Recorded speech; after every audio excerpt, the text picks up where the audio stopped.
Pada section sebelumnya kita berbicara tentang aspek confidentiality, salah satu aspek dari keamanan informasi. Maka pada section ini kita bicara aspek kedua, yaitu integrity.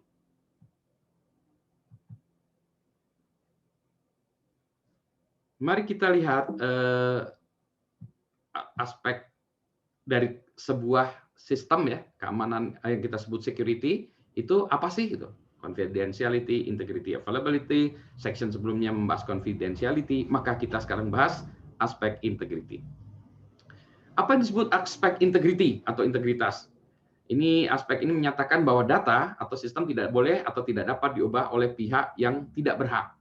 Sebagai contoh, misalnya kita punya saldo di bank, maka saldo ini tidak boleh berubah tanpa transaksi yang sah, gitu ya. Jadi tidak boleh saldo kita misalnya hari ini 5 juta, 5 menit kemudian berubah, hilang nolnya jadi 500.000, atau malah bertambah jadi 50 juta ya. Kalau 50 juta malah tambah senang ya, tambah nol. Kalau berkurang, nangis kita ya.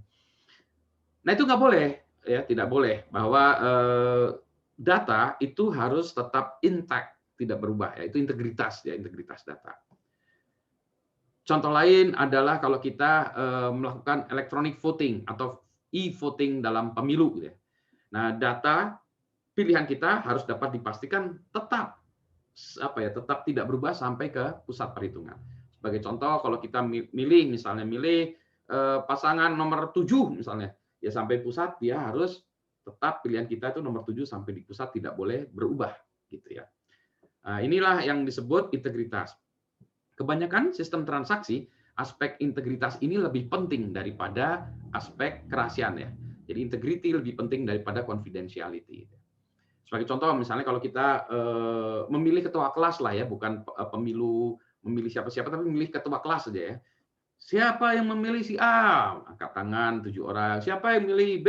3 orang. Siapa yang memilih C? 15 orang, misalnya kan gitu ya. Nah, itu harus tercatat dengan benar kan ya. Jadi aspek integritasnya lebih penting daripada aspek kerahasiaannya. Nah, serangannya macam-macam. Ada yang datanya diubah-ubah ya, dipalsukan misalnya, datanya dipalsukan. Saya nggak ikut milih ketua kelas, tiba-tiba ada data saya integritasnya nggak jelas itu ya. Contoh lagi adalah ransomware. Ransomware ini salah satu malware, malicious software yang mengubah berkas atau komputer kita ya, sistem operasinya diubah, dienkripsi sehingga tidak dapat diakses. Jadi berkas-berkas kita, berkas dokumen-dokumen kita ketika mau dibuka, dia ada passwordnya, ada pop-up-nya, dia bilang, minta bayaran dulu. Kalau Anda membayar, baru kami berikan kunci sehingga data bisa dikembalikan seperti semula. Nah, ransomware ini mengubah berkas kita, jadi integritas dari sistem kita kacau balau ya. Jadi itu ya.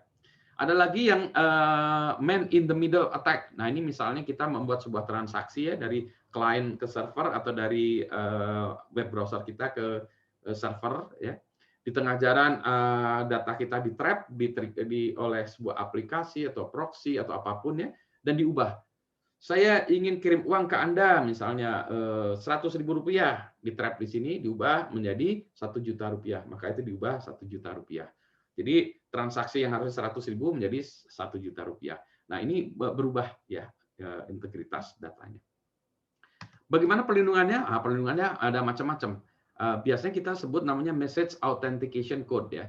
Misalnya nanti dengan menggunakan hash function.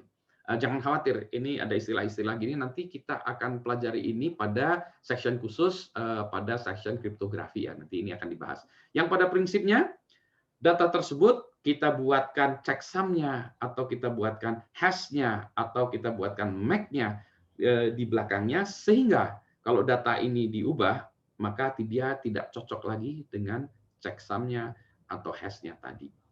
Gitu ya. Demikian pula kalau kita berkirim email, takut emailnya diubah, maka kita menggunakan digital signature, di mana email itu nanti ditandatangani secara digital. Nanti ini akan kita bahas di bagian keamanan email. Tapi ini adalah sebagai contoh bagaimana kita melindungi aspek integrity.